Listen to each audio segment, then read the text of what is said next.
so we'll, but thank you for your feedback. And if you have something else to say, you can send me an email, or at the end of the course, there's also course evaluations, and you can write whatever you want there, without fear of any repercussions or anything. Okay, so we will we'll continue on hypothesis testing.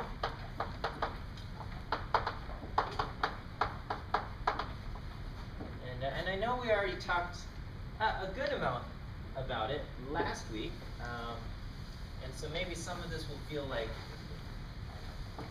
some repeat, a little bit of a review of last week's stuff, but it's this is the future of the course, so it's good to get a good grasp of it. So in a hypothesis test, we set up two possibilities. Okay, we've got a null hypothesis and an alternative hypothesis. And the null hypothesis, its general premise is that some statement that something is true, and that whatever data we observe is a result of just the random variation that results from just random samples. Okay, so it makes some claim. So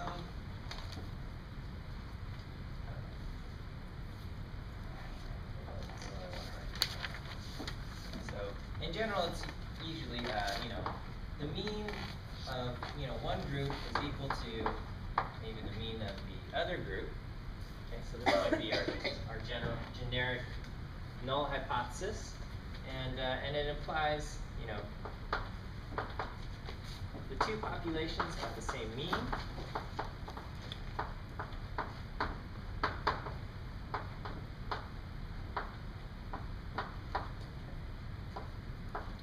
If our data shows any difference between the sample means,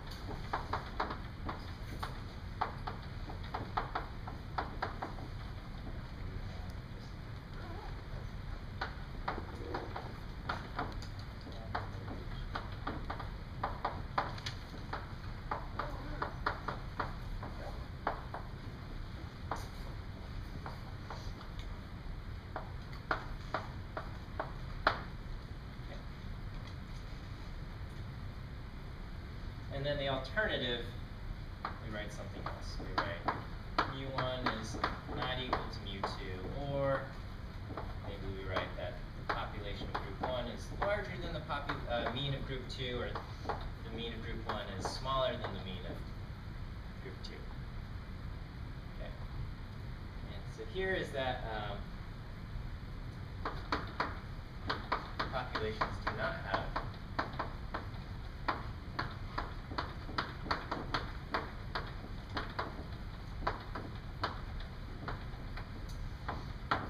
same mean. Okay.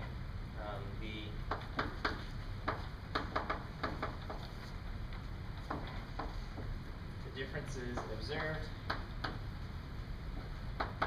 in our sample means, or between our sample means,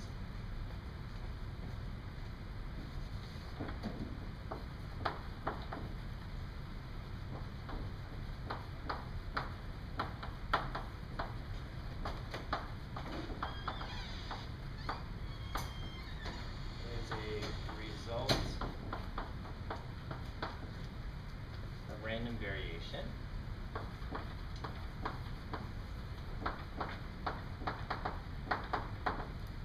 And the fact that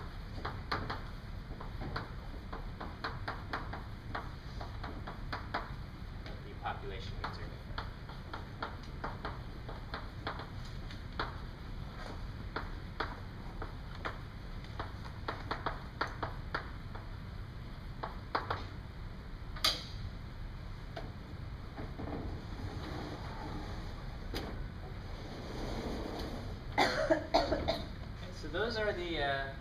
basically the hypotheses that we write, and of course, when we do the problem, rather than having to write out these long sentences, we just write null hypothesis shows that mu1 is equal to mu2, and the alternative is that mu1 is not equal to mu2. Okay, or equivalently, and I think I prefer writing it this way. Right, mu1 that the difference between the two population means is 0, or that the difference between the two population means is not equal to 0. Okay, so all of this we just write that. So these are the hypotheses that we have, and then we say, okay, here's our hypotheses. Let's make let's calculate the p-value. Okay. So can anyone tell me what the p-value is? What's the definition of a p-value?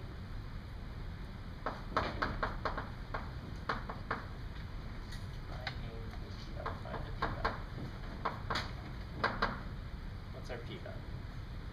P-value is a probability, but it's the probability of what?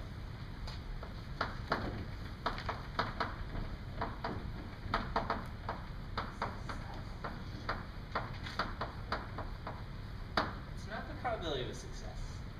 I mean, in the binomial distribution, P is the probability of success. But here, we're talking about the p-value of a hypothesis test. Okay. Is it the probability of the mean? It's not the probability of the mean. It's the probability of observing our data. It's the probability of our data. Okay.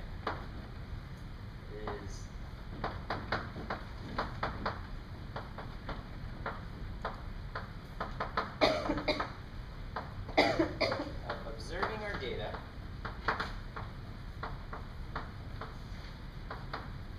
or something more extreme.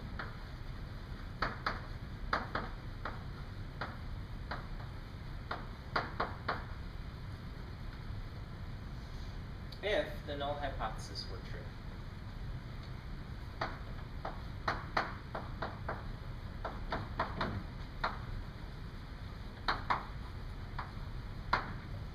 So we are assuming that the null hypothesis is true. And the question is, well, what's the probability that our data would look the way it is?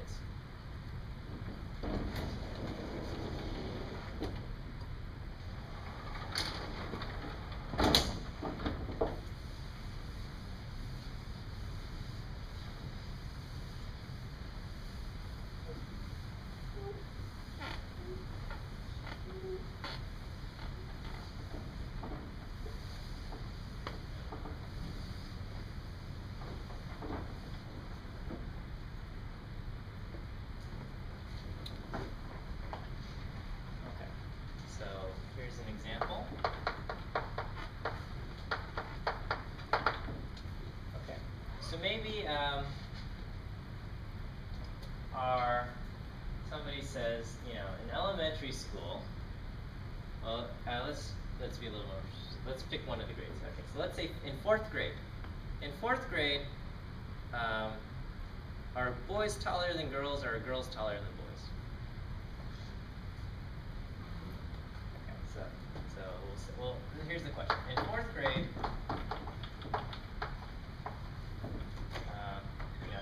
Is the mean height of boys and the mean height of girls, are they the same or are they different? Okay.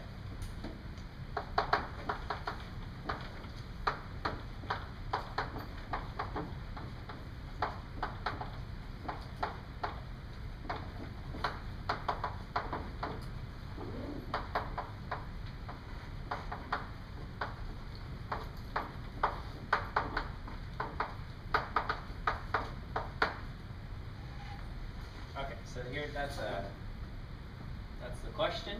Okay, so I say, all right, well, let's go to, well, I don't know, maybe we shouldn't go to one school, but, okay, so let's say we gather some data here, okay?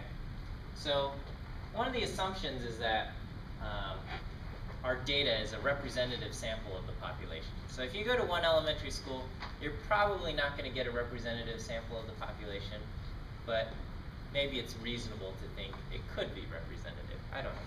Okay. But you know, if you go to, I don't know, something where the demographics are unusual about this school, you know, maybe that's not a good school. But okay, so just a reminder, it must be reasonable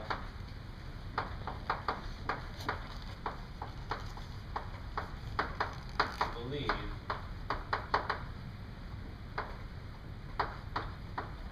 our data is a random sample or something close to it.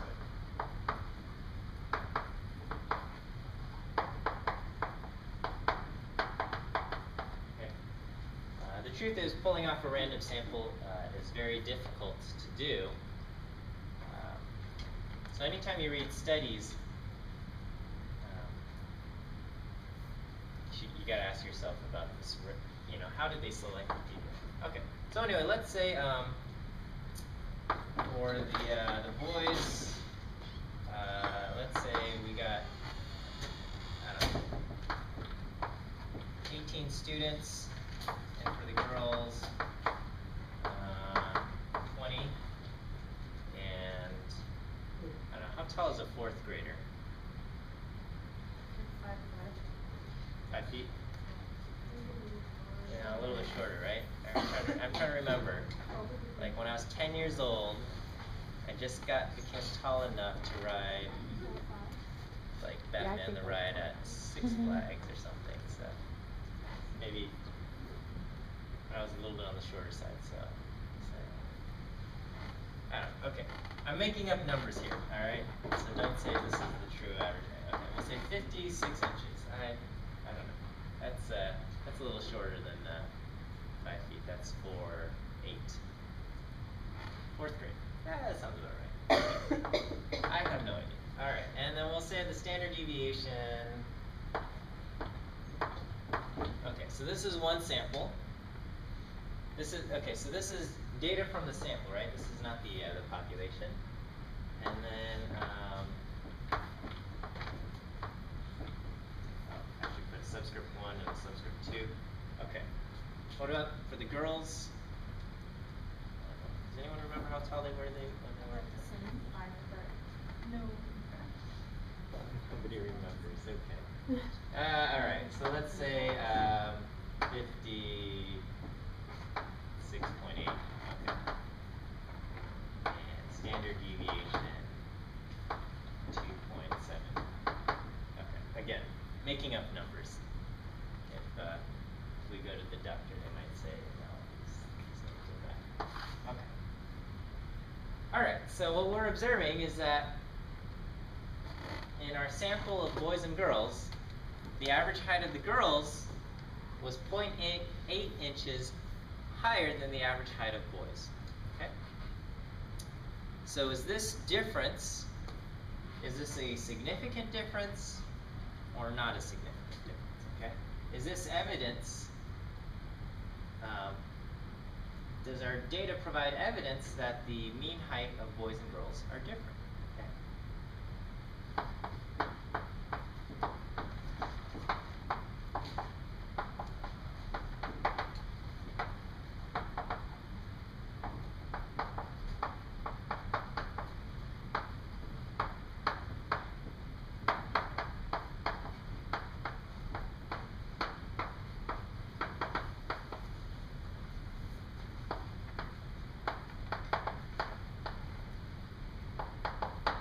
Mean heights.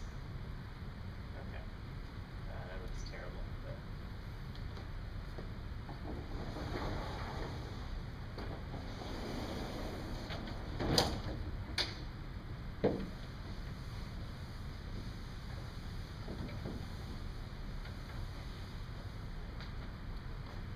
So if we write our null and alternative hypotheses, our null hypothesis would be that the mean heights of boys and girls are the same, or that there's no difference between the mean heights of boys and girls. So I'd write mu1 minus mu2 is equal to 0. I guess you could also write mean height boys minus mean height girls if you want to specify that way. That's also fine. Okay, either of these are fine. And then the alternative, we'll write the mean height of boys minus the difference between the mean height of boys and girls is not equal to 0.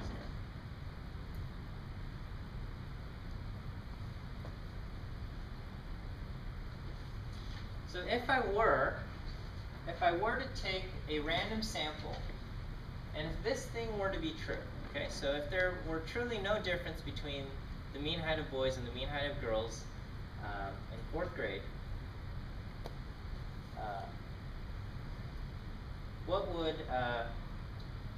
what should I observe to be a difference between my sample means? 0, right? So anytime I take a random sample, I should observe a difference of 0, okay?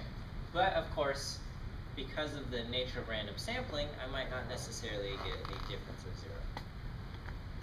But we expect. So if h0 were true, we expect y bar for the boys and girls to be equal to 0, okay? The difference between the y bars to be 0. That's what we expect, okay? But because of random sampling, that won't happen. So we get something that looks like a normal distribution.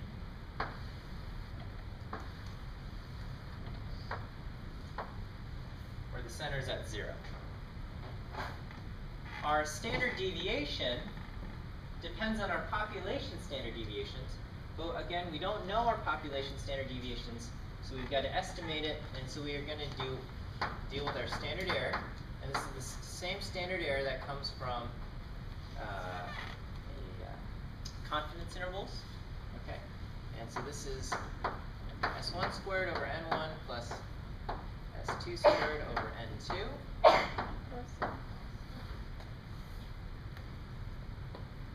And so I do 2.5 squared over 18, 2.7 squared over 20. 0.843636. 0.84. 3636.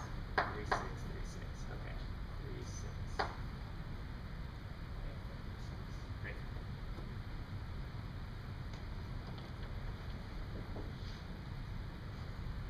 Okay. What was the difference that we observed? 0.8. Yeah, so our observed difference, we're expecting a difference of 0, okay? But we observe a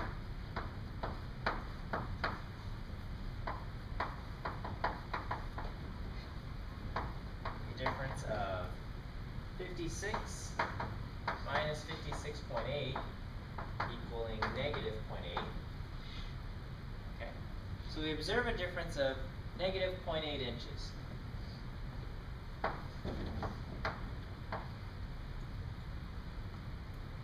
So the question is, how far away is that from the mean? Okay, so negative 0.8 is that far, and divided by my standard error, so 0.8436.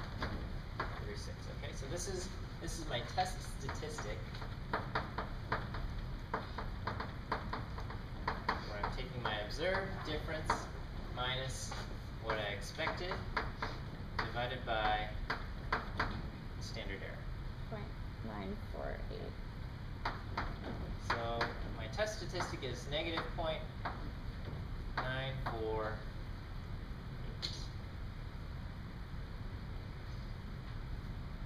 Great. Okay, so far so good? Okay. What is So that ODS and EXP? the observed. This is my observed difference. This is what I observed in the data. Yeah. And the question is what I got in my data unusual? Okay. So I have an idea of what I'm expecting, and my data didn't turn out exactly as I expected. So is it very different from what I expected, or is it just slightly different? Yes. When we're doing these kinds of problems, is the expected value ever anything that's not zero? I mean, technically it could be, okay? Technically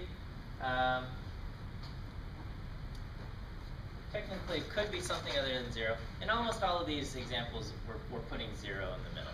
But somebody could say, I believe that men on average, that the average height of men is 6 inches higher than the average height of women. And then you could put a 6 right there, okay? And somebody else could say, no, 6 is too much. It's more like 5. And someone else could say, oh, no. It's not 6, it's something else. It could be more or less, whatever. But yeah, so in this example, we're putting in 0. That's what I'm expecting under the null hypothesis. Under the null hypothesis, I'm expecting a difference of 0 whenever I take 2 samples. What I observed is a difference of -0.8. Okay? -0.8 turns out to be a little bit less than 1 standard error away from the mean.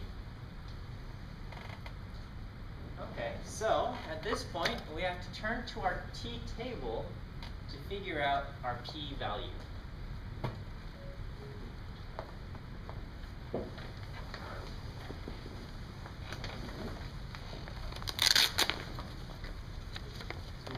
Whenever we go to our t-table, we need to know our degrees of freedom.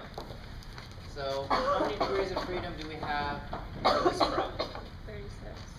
Okay, so the truth is, we don't know the exact number of degrees of freedom. We're going to approximately we have 36 degrees of freedom. Probably something a little bit less. When we use this n1 plus n2 minus 2 as an approximation, this will almost always give us a little bit too many degrees of freedom. Okay, that's just that's the nature of this approximation. Okay, the other approximations will almost always give you too few. Okay, so in this case we've got we're gonna use 36 degrees of freedom. Now when we turn to our t-table, okay, we don't find 36 degrees of freedom. Okay, so 36 degrees of freedom is not in the t-table. Okay. And because this will almost always overestimate the degrees of freedom, we're always going to round down. So it's true normally when you round to the nearest number, you would go to 40, okay, because the table has 30 degrees of freedom and 40 degrees of freedom. But because this always overestimates it, we're always going to round down, okay? So always, so 36 df is not in the t-table, so round down to 30. Okay, always round down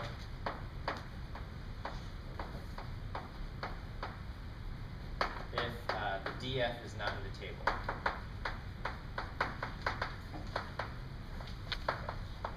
If 36 showed up in the table, we would just use 36 degrees of freedom. But it didn't, so we're going to go to 30 degrees of freedom. Okay, so the very first number for 30 degrees of freedom is 0.854, and the next number is 1.310, and then, wait, and then 1.697. And the corresponding tails are 20, 10, and 5.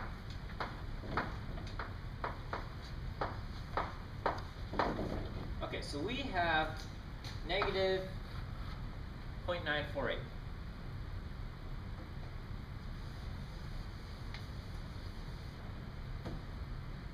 So how much is going to be in this tail?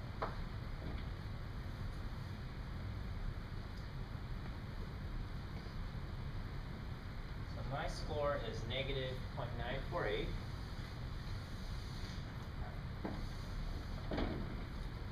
So the way the t-table works is that at 0, if I draw a line at 0, I would have 50% in the tail. Okay. Now, if I draw a line at 0.854, the amount in the tail is 20%. Okay. And if I draw a line at 1.31, the amount in my tail is 10%. Okay. So here, I'm at negative 0.948. Okay. Because the t-table is symmetric, I could just ignore the negative sign and just say, okay, well, how much would I have if I drew a line at 0.948? Well, the answer is 0.948 is in between these two numbers, so I don't know exactly how much is in my tail, but it's going to be in between 10% and 20%. Okay, so 0.948 is between these two numbers. So the tail area is going to be whatever it is. It's less than 20% or more than 10%.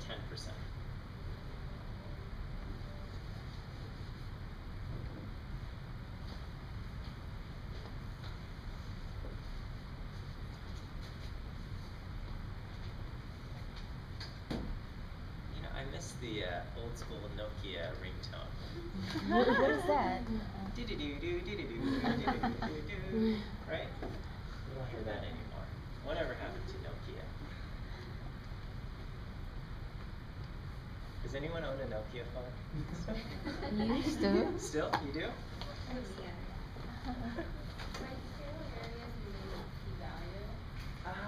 Not yet. Not yet. It will become our p-value in a moment, okay? But we've got to do something to it first, okay? So the amount in my tail, this is, it's between, so my tail is between 20% and 10%. Okay. All right, so this is where things, again, just, it feels a little awkward at first, okay? In my alternative hypothesis, I have a not equal to sign, okay? So the not equal to sign means Less than. we have something called a non-directional or two-sided test. Two-sided or two-tailed test.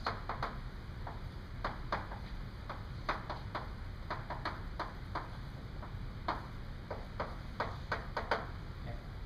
And what that means is the claim is the average height of boys and the average height of girls are the same or they're different.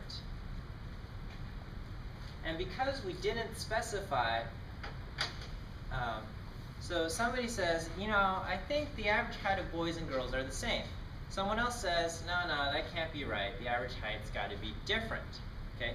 The person contradicting didn't say, no, I believe boys, the average height of boys is taller than the average height of girls. Or they didn't specify if the average height of boys is shorter than the average height of girls. They didn't specify which group is taller. They just said one group is different. And because of that, what we observed is a difference where the girls were 0.8 inches taller than the boys. That the mean height of the girls was 0.8 inches taller than the boys. But equally interesting would be if the boys were 0.8 inches taller than the girls. Okay? So we'd be interested in both differences of 0.8 inches or more in both directions. Okay? And so because of that, I'm going to double my tail area to get my p-value. Okay? So I'm interested in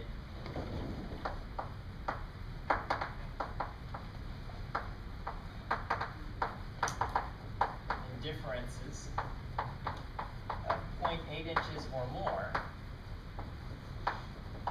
in both directions.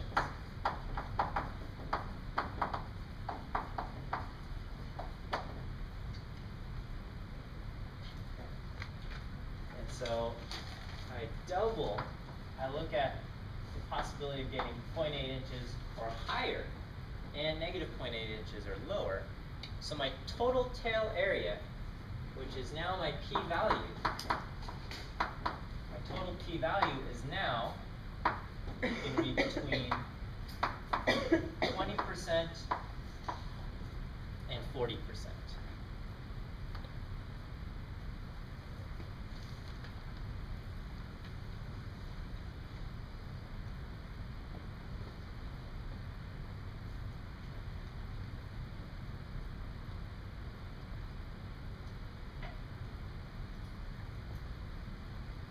Okay, and so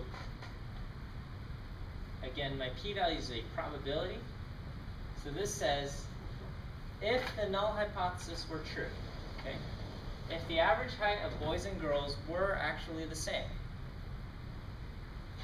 then the probability of me taking a random sample of 20 girls and 18 boys, where I get a difference of 0.8 inches,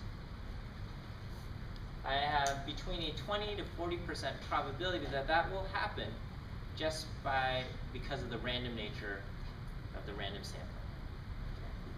So I would get a difference of 0.8 inches by random chance between 20 to 40% of the time. So that's not a trivial amount. Okay, we can't just ignore that. Okay, so because this p-value is large, I cannot rule out the possibility that the data I observed is simply a result of random chance. Okay, so my p-value is between 0.20 and 0.40. Okay, that's pretty large.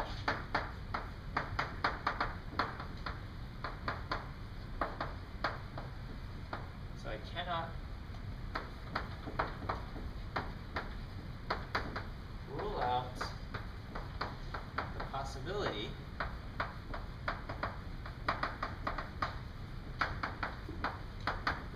that the observed difference,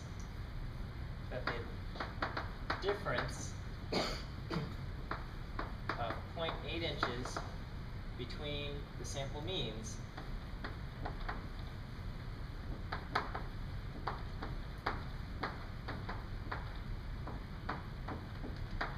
is a result of random variation.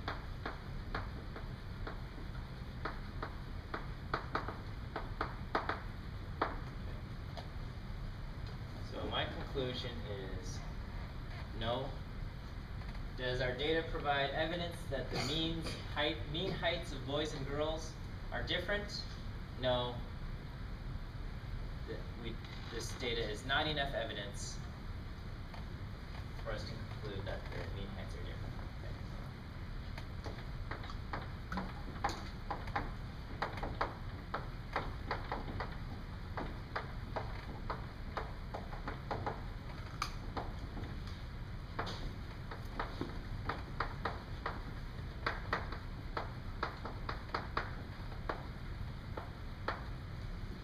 Mean heights, boys and girls, in 4th grade is different.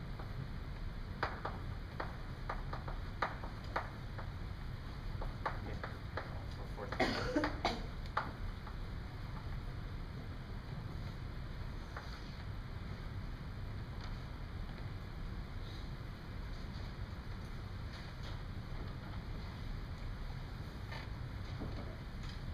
How's that?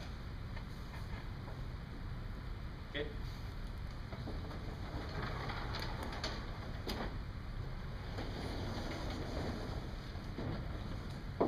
So you do not reject your null Yeah, so we would hypothesis. not reject the null hypothesis, okay? So we do not reject the null hypothesis. Maybe I'll write that.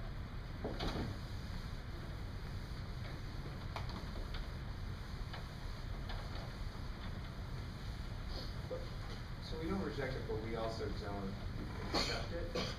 Right, we would never actually accept the null hypothesis, okay? So here, yeah, so let's continue on. So we say, we do not reject. Okay, we do not reject the null. Okay, so we can't reject the possibility that boys and girls have the same mean height. Okay. At the same time, does that prove that boys and girls have the same mean height? No. Okay, so we would never say we accept the null hypothesis. Okay, so do not say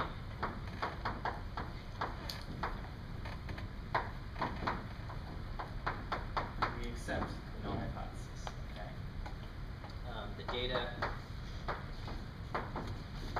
does not prove that boys and girls are the same height.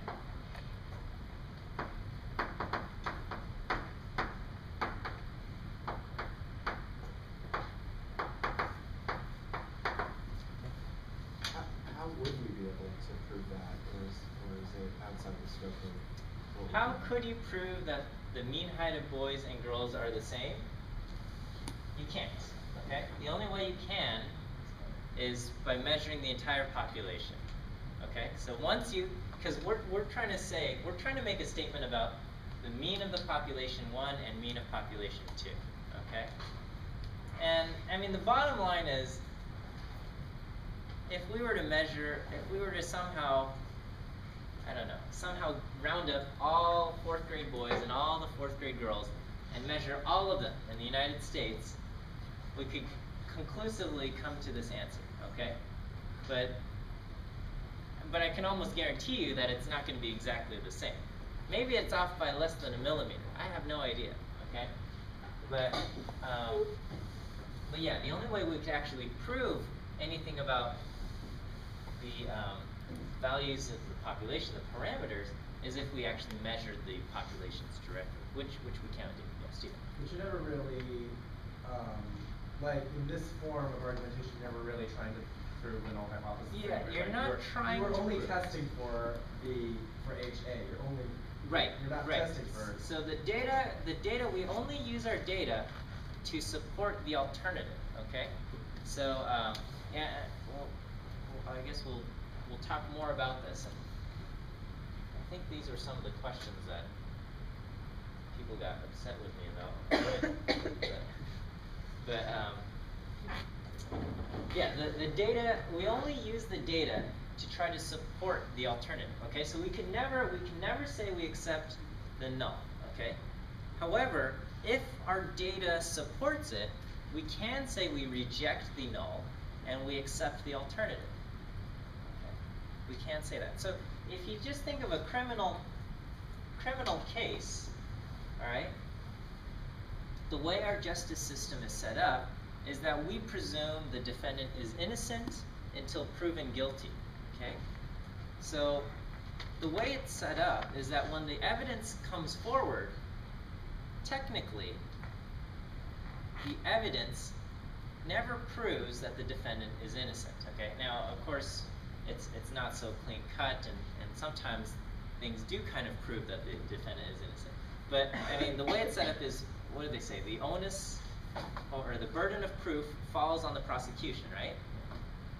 And so it's up to the prosecution to convince the jury that the defendant is guilty. Okay? So basically, if the prosecution, so the defense, technically, they don't have to do anything unless the prosecution brings forward evidence. Okay? So if the prosecution doesn't bring forward any evidence, then we say we don't have any evidence to conclude that the defendant is guilty. Okay?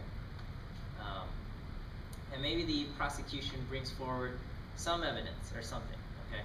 But I think, we say, the lack of evidence doesn't prove that the defendant is innocent either. Okay? It's just maybe there wasn't enough evidence to bring about a conviction, but it doesn't prove that the defendant is innocent.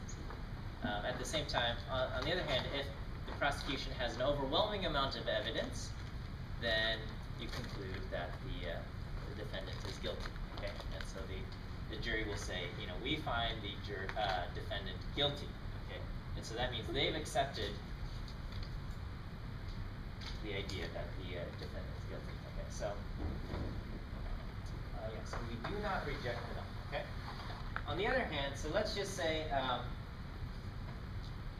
if we did this, let's say we went through the whole process again, okay? And let's say we went we went to high school, okay? And so we got high school students.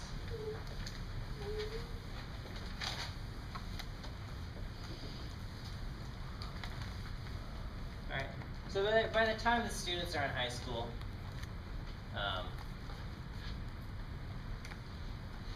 the boys are taller than the girls, right? Generally, okay? Yeah. Some people are late bloomers and they grow taller or whatever later, okay? But generally by high school there's a difference in the heights. Okay.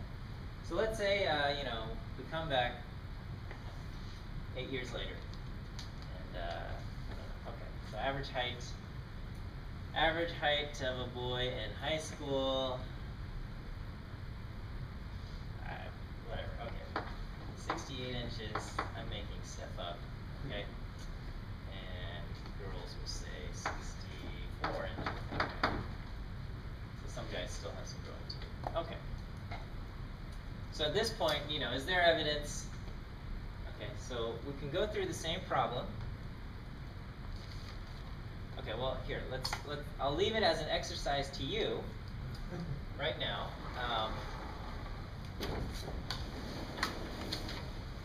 Go ahead and calculate the test statistic here. The test statistic. Are you keeping the things the same? Yeah, so we'll keep everything else the same. We'll say these numbers are completely made up, but we'll leave N1 and S1, and we'll leave everything else the same. So this is our new data set. So now we're looking at boys in high school, okay? So let's say in 11th grade, or whatever grade it is.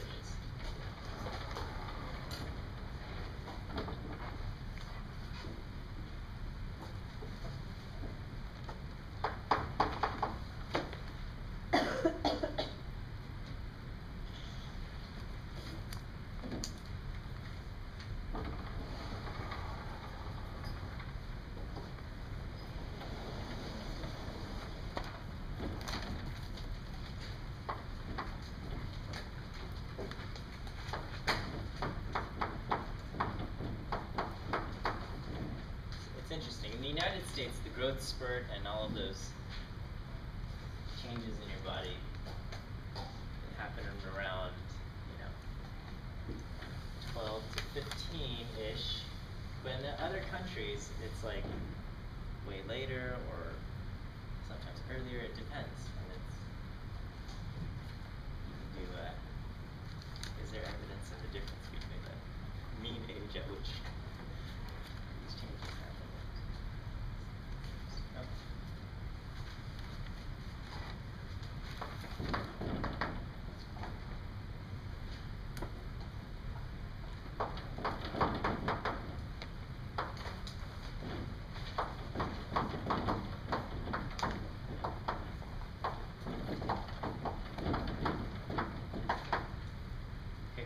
So we're using the same numbers from before, right? So what was our standard error last time? 0.8436. 0.8436.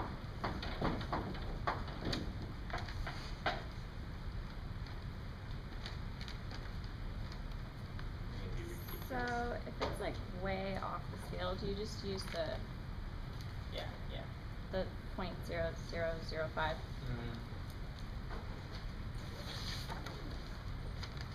Is that a yes? Yes. Okay. That is a yes.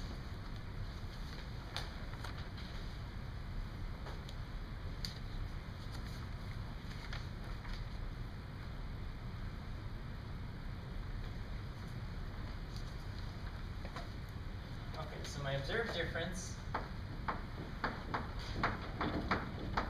68 minus 64, okay, minus what I'm expecting. expecting, and I divide that by standard error, so I get 4 divided by 0.8436, and I get a test statistic of 4.74.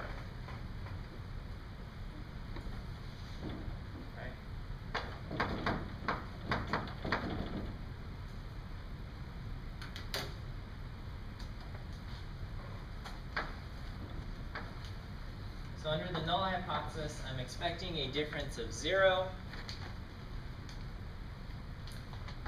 And what I observed is a difference of 4 inches, which turns out to be 4.74 standard errors away from the mean. So we're really far away from the mean. Okay? And so I can go to 30 degrees of freedom. And the largest number that's in there is 3.551. And that corresponds to a tail area of 0.0005. Okay? Well, not that it matters, but isn't it 0.3646? Did I read my table wrong? Yeah. Oh yeah, I don't know what I was reading. 0.3646. Okay. 3.646. Yes.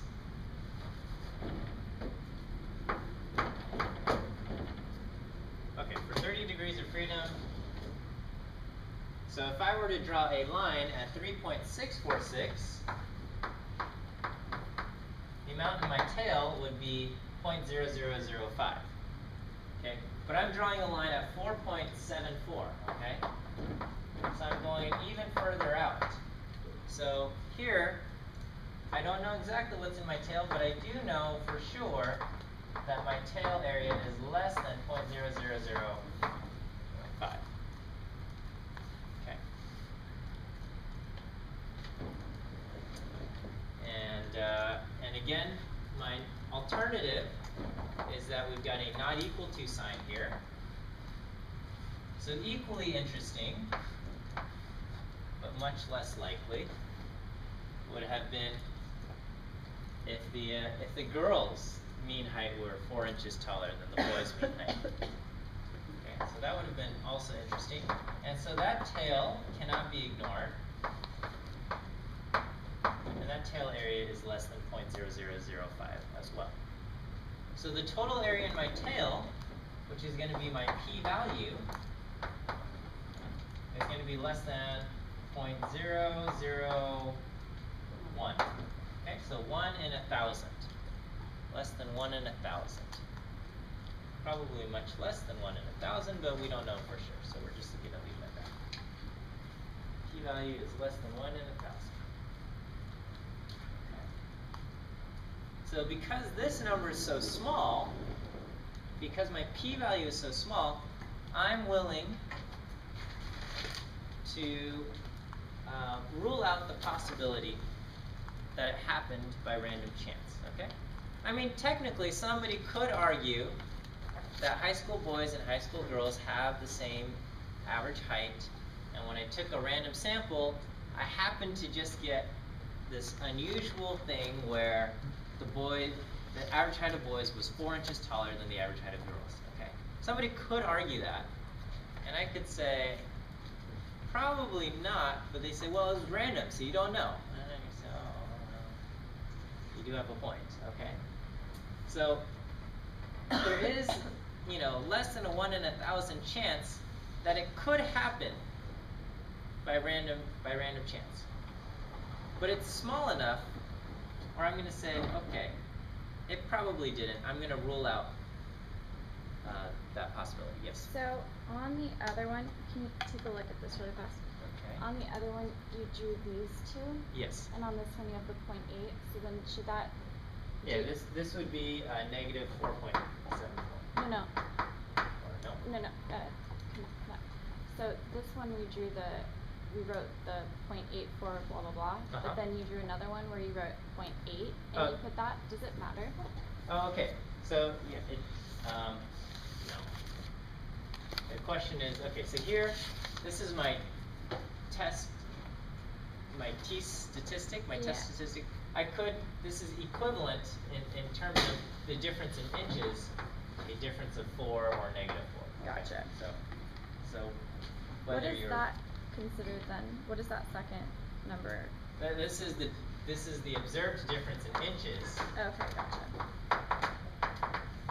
But it's equivalent. and this is the observed difference as a test statistic. Okay. Observed difference as a test statistic. It doesn't really matter. Okay. Okay. But yes, dear. So that 1 in 1,000 is actually either way. Yeah. That's Yeah. bidirectional, so. Yes. Yes. Okay. So we have less than a 1 in 1,000 chance that we would get a difference like this by random chance. Okay. So my p-value is small.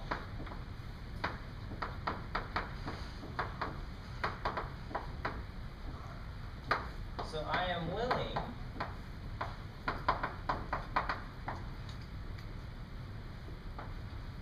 to quote rule out. I don't know if rule out is the right word. Reject.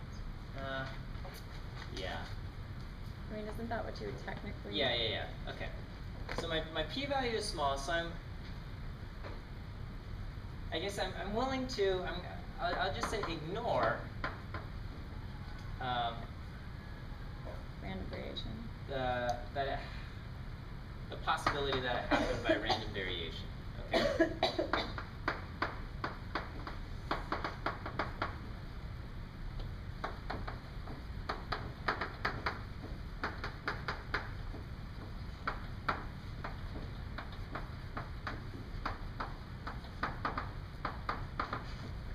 Okay. So I would say I reject the null hypothesis. Okay. So I reject the null hypothesis, or the idea that the mean height of boys and girls in high school is the same. So I reject the null hypothesis, okay? And I accept the alternative, that there is a difference in the mean height. So I am allowed to say I accept here, but we only accept the alternative, okay? And we can say we have evidence, we have enough evidence to reject the null hypothesis, or we have enough evidence to accept the alternative.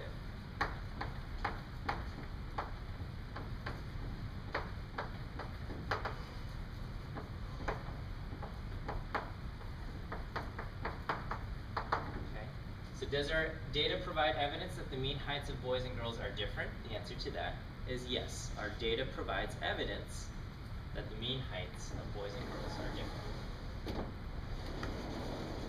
And in fact, what our data supports is the idea that the mean height of boys is taller than the mean height of girls. So even though we weren't set out to see if boys were taller than girls, our data supports that conclusion. Sometimes that gives students some trouble. What does?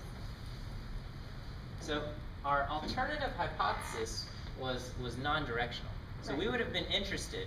It would have been interesting to us if the boys were taller. It would have also been interesting to us if the girls were taller. Okay. Our data shows that the boys were taller. Okay. So that's interesting to us. And so to answer a question, does our data provide evidence that mean heights of boys and girls are different? Yes, it provides evidence that they're different, and it provides evidence that the boys are taller. Okay.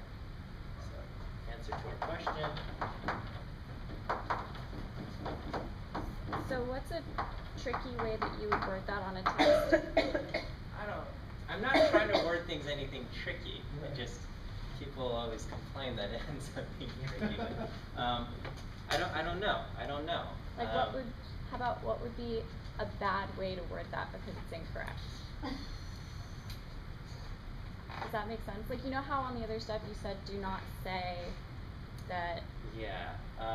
Okay. Let me write this Sorry. out, and then I'll try to think of things not to say. Okay. Okay. answering our question.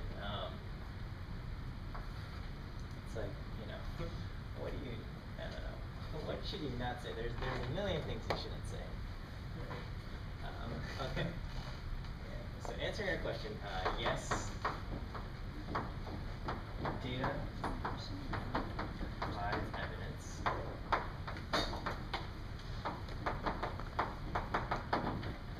Mean heights of boys and girls are different.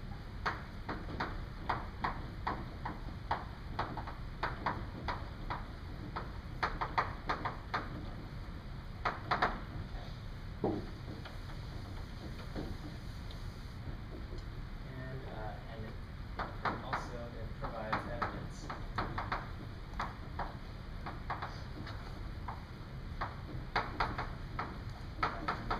Boys is tall.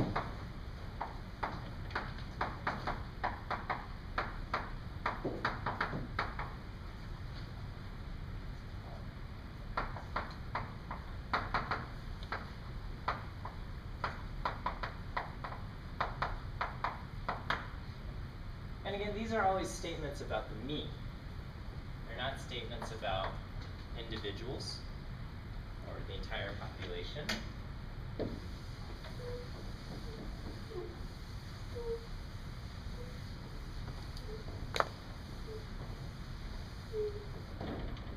Okay, question. Wendy, so you might have covered this earlier and I might have not. I'm sorry about that if that's the case. But when we make a judgment call about the largeness or smallness of our p-value, are we still using 0.05 as like that? Yeah. So let's talk about that. Okay. We shall talk about it. Okay. All right. Well, I just want to make sure. Is this thus far everything is good? And you said it provides evidence about the means, so would it be means of the sample then? Not the means of the sample. They're means of the population. See, just a second ago you said not the population. Not the population? Did I say that? Maybe you meant, yeah. Well, not the populations themselves, but the means of. Oh, not the populations gotcha. themselves. Okay. But the means. These are statements about the means of the population. Gotcha. Okay? Okay. Not the populations themselves. Yes. Okay. So that the mean height. Okay. So when I say mean, these mean refers to the mean of the population.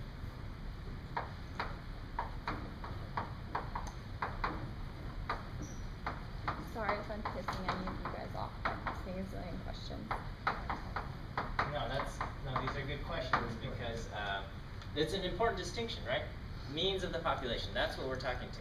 There's no uncertainty about the means of the sample. Okay, it's very clear that my sample was the average height of my sample was 4 inches taller than the sample over here. Okay, there's no uncertainty there. The question is, so I took a sample which was selected at random.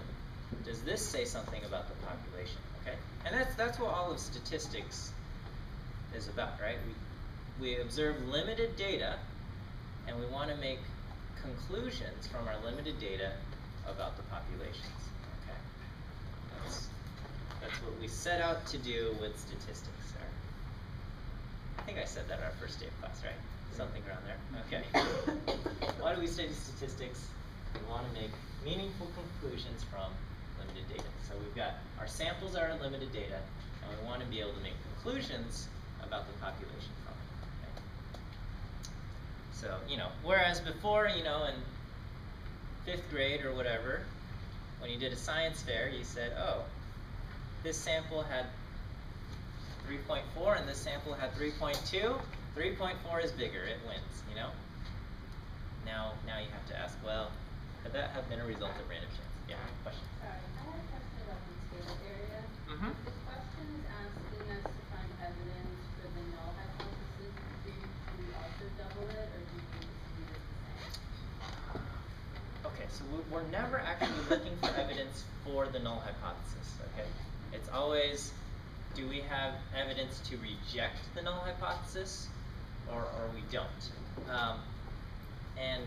And whether we double the tail area or not depends on whether we have a not equal to sign in the alternative. Okay, so so there's a few things we need to talk about. Yeah. So So our alternatives, okay? So if the alternative has a not equal to sign, we will double our tail area to get our p-value.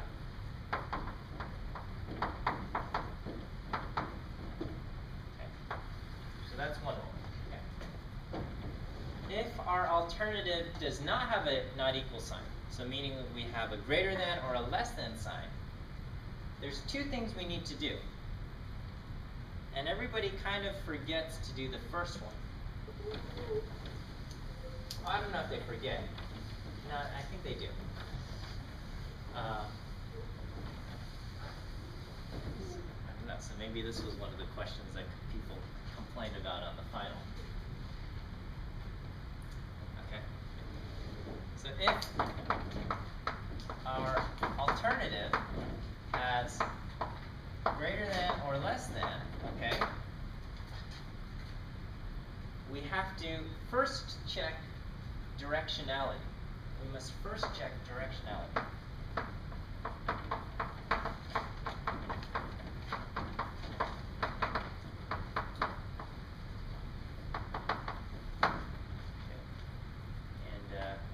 So this is a non-directional, and greater than or less than, these are directional tests or one-sided tests. Okay, so these are directional or one-directional tests, or one-tail or one-sided tests.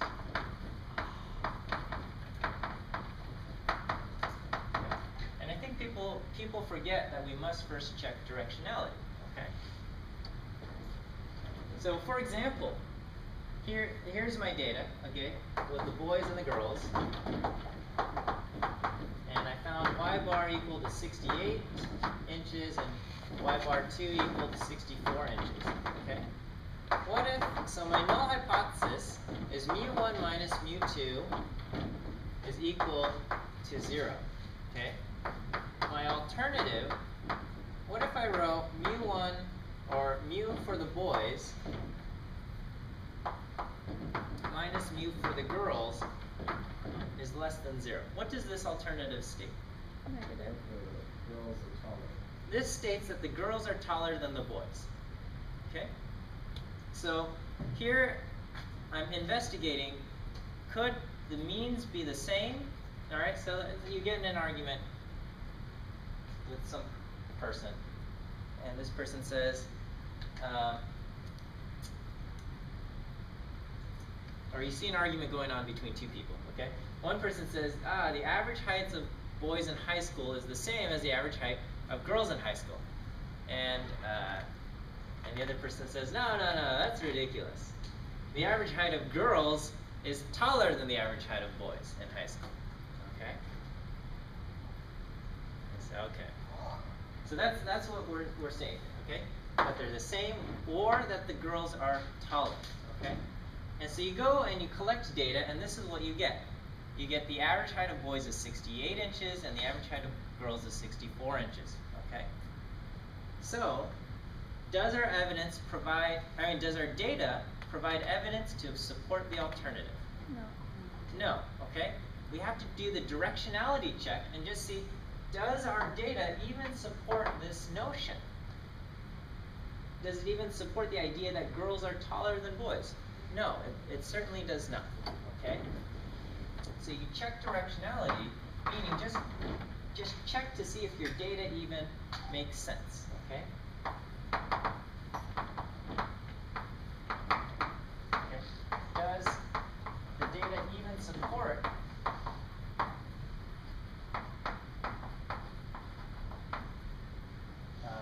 HA, the alternative? And here the answer is no. So you don't have to go through the whole testing. Yeah, you don't have to, okay? Alright, so the answer is no. You don't even have to go through the test, because you can say, I don't have evidence, and so your conclusion will be what? HA is rejected. HA is not supported. Yeah, we would say we cannot reject the null hypothesis. Our data does not again, because of the weird way we set up all hypothesis tests, it's either does our data support the alternative or not, okay? And here it doesn't support the alternative, so we cannot reject the null hypothesis. Okay, so our conclusion is we cannot support, we cannot reject the null hypothesis. Cannot reject the null hypothesis, and we do not have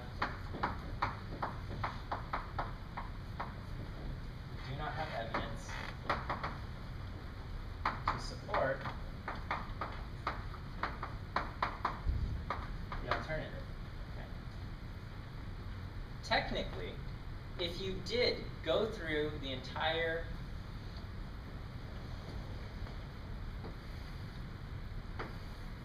test, okay? So if we use the same data, my test statistic would still be, what was it, 4.74 or something like that? Okay? My test statistic would still be the same because I'm using the exact same data, right? Except now, what would my p-value be? So over here we found that the tail area is less than, my tail is less than 0.0005. My p-value in this case would be 0.9995. This is my p-value. Okay? Because I'm not going for that side, I'm going for this side now. Okay? So the question is, what's the probability that I would get if the null hypothesis were true, what's the probability that I would observe a difference of 4 inches or less?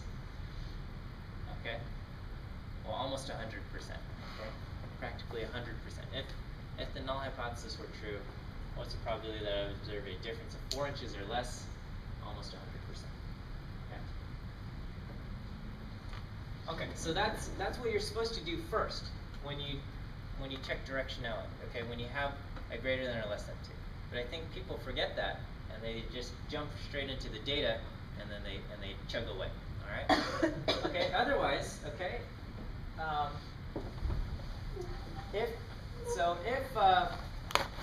If the directionality matches up appropriately, so meaning my alternative is this, okay? So now someone says, there's a much more reasonable argument, okay? The average heights of boys and girls in high school are the same, and someone says, no. The boys are definitely taller than the girls in high school, okay? Or at least the average height of boys is definitely higher than the average height of girls. Okay, so our data supports the alternative, and now we just have to check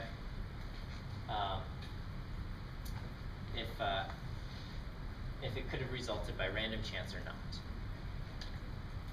Okay, so you go through the test now, and so now that we've got greater than 0, we go through the test, same as before, we end up at 4.74, and then now I don't bother doubling the tail area. Okay? So if the directionality makes sense,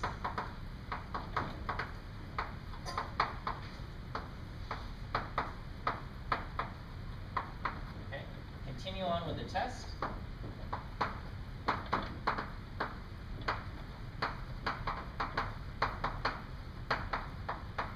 Okay, and just don't double the tail area. And use that as your p-value, okay? Now, then don't double.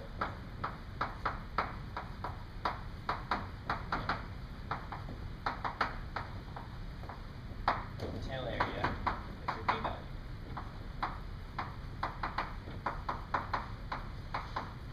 So in this case, our p-value, whatever it is less than 0.000.